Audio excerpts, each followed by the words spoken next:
को जय मसीह की। आइए मेरे भाई बहनों, आज हम उत्पत्ति अध्याय 27 पढ़ते हैं। याकूब को आशीर्वाद मिलना। जब इसहाक बूढ़ा हो गया और उसकी आंखें ऐसी धुंधली पड़ गई कि उसको सूझता न था, उसने अपने जेठे पुत्र एसाव को बुलाकर कहा, हे मेरे पुत्र। उसने कहा, क्या आज्ञा? उसने कहा, सुन, मैं तो बूढ़ा हो गया हूँ, नहीं जानता कि मेरी मृत्यु का दिन कब होगा।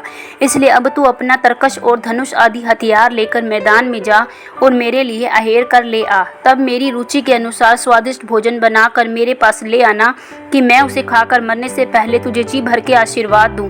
तब एसाव अहेर करने को मैदान में गया। जब इसहाक एसाव से यह बात कह रहा था, तब रिबका सुन रही थी। इसलिए उसने अपने पुत्र याकूब से कहा, सुन, मैंने तो तेरे पिता को और तेरे भाई एसाव से यह कहते सुना है, तू मेरे लिए अहेर करके उसका स्वादिष्ट भोजन बना कि मैं उसे खाकर तुझे यहोवा के आगे मरने से पहले आशीर्वाद दूं। इसलिए अब हे मेरे पुत्र, मेरी सुन और यह आज्ञा मान कि बकरियों के पास जाकर बकरियों के 2 अच्छे बच्चे ले आ और मेरे तेरे पिता के लिए उसकी रुचि के अनुसार उनके मांस का स्वादिष्ट भोजन बनाऊंगी। तब तू उसको अपने पिता के पास ले जाना और वह उसे खाकर मरने से पहले तुझको आशीर्वाद दे।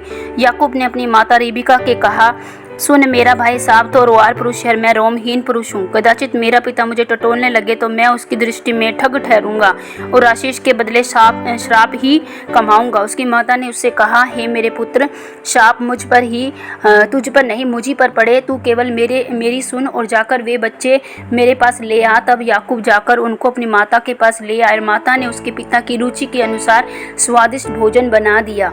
तब रिबका ने अपने पहलौठे पुत्र एसाव के सुंदर वस्त्र जो उसके पास घर में थे लेकर अपने छोटे पुत्र याकूब को पहना दिए और बकरियों के बच्चों की खालों को और उसके हाथों में और चिकने गले में लपेट दिया और वह स्वादिष्ट भोजन और अपनी बनाई हुई रोटी भी अपने पुत्र याकूब के हाथ में दे दी। तब वह अपने पिता के पास गया और कहा, हे मेरे पिता। और उसने कहा, क्या बात है मेरे पुत्र, तू कौन है? याकूब ने अपने पिता से कहा, मैं तेरा जेठा पुत्र एसाव हूँ।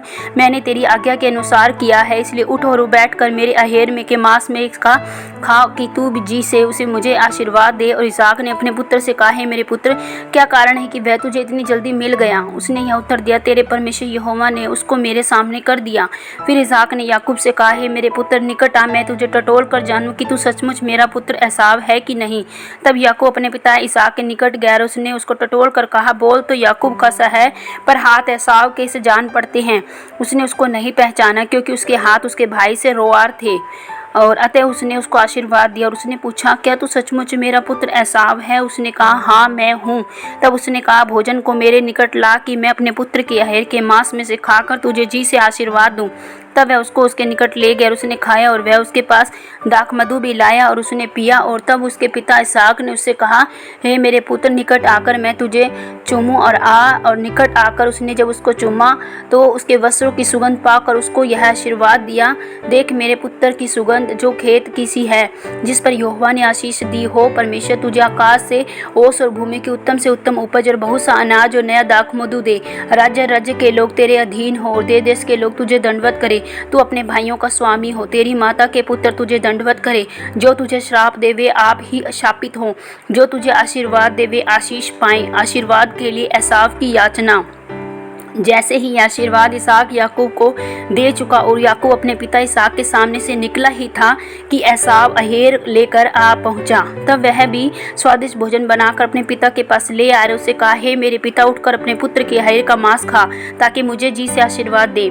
उसके पिता इसहाक ने पूछा, तू कौन है? उसने कहा, मैं तेरा जेठा पुत्र एसाव हूँ। तब इसहाक ने अत्यंत थरथर कांपते हुए कहा, फिर वह कौन था जो अहेर करके मेरे पास ले आया?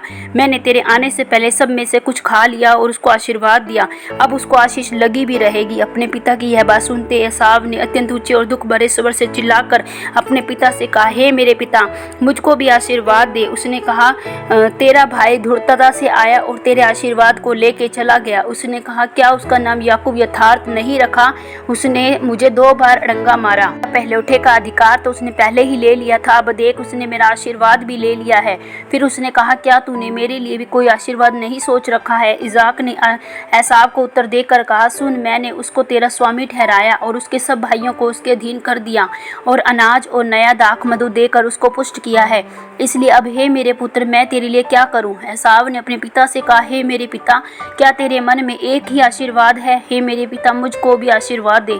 यूं कहकर एसाव फूट फूट के रोया। उसके पिता इसहाक ने उससे कहा, सुन, तेरा निवास उपजाऊ भूमि से दूर हो और ऊपर से आकाश की ओस उस पर न पड़े।